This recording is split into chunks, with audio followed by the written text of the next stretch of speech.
Здравейте! Вие сте пак с обработки и уроци и това е първото видео, където ще ви уча на някоя обработка с Photoscape.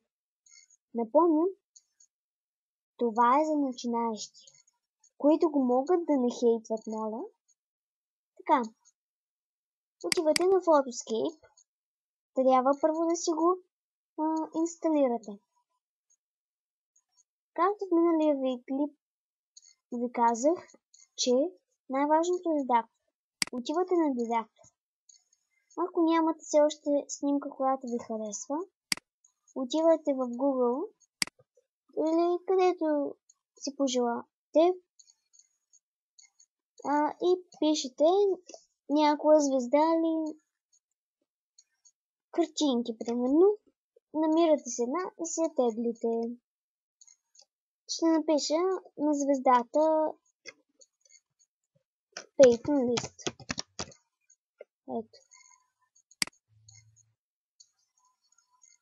Отивате и си избирате едно изображение, което най-много ще ви допадне.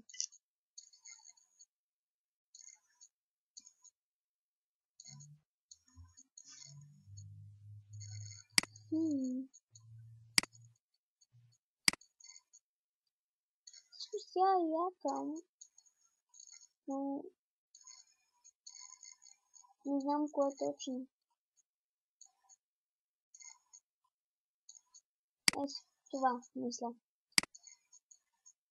Качеството трябва да е хубаво. И да ви кажа, пуснете клипа на HD, защото програмата нещо не снима много хубаво и на HD е прекрасно. Ето картини и ще запиша тази снимка. Искате обект или първоначално искате картини или където сте запаметили папката, където сте запаметили самата снимка. Ето е снимката. Отивате на домашна страница, ето тук, и натискате филтър. Филтър и на текстура. Текстура и намирате където пише пъзъл. Пъзъл. Натискате го и автоматично пъзела ви става. Ако искате да добавите стикер или текст, отивате на обект.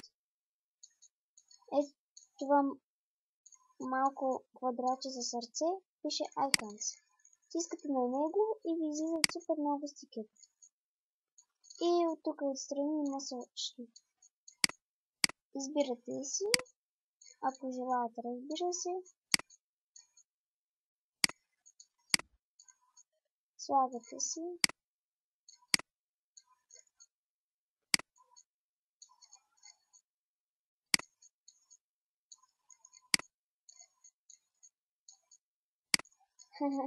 Вижте. Не се подигравам, просто ако е накъде няма нищо. Надявам се урокът да ви е харесал. Ако да, абонирайте се за канала ми и дайте палец нагоре, ако ви е харесало. Забравяйте ви кажа, че трябва да отидете на запиши.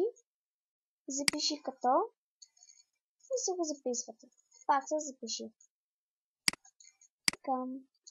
Ще кача пак едно видео, как да направите цветна сянка. Довиждане от мен за сега и до скоро.